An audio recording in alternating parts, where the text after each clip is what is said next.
Sa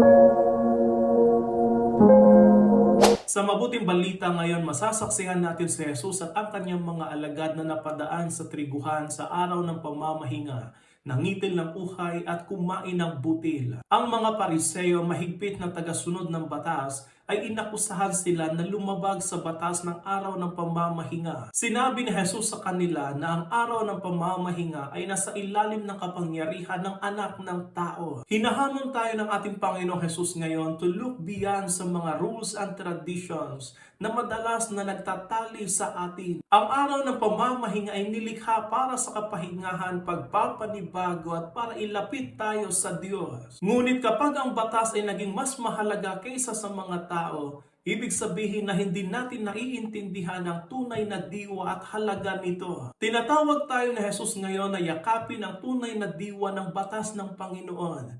Iyan ay pag-ibig, awa at habag. Hayaang ilapit tayo at ang lahat sa Diyos. Palaging inuuna ang pagmamahal at awa higit sa lahat. Nawa mahanap natin kay Jesus ang tunay na kalayaan at hindi kabigatan sa pamamagitan ng pagsasabuhay ng ating pananampalataya na nagpaparangal sa tunay na diwa ng kanyang batas at palaging ipairal ang pagmamahal sa gitna ng lahat ng ating ginagawa.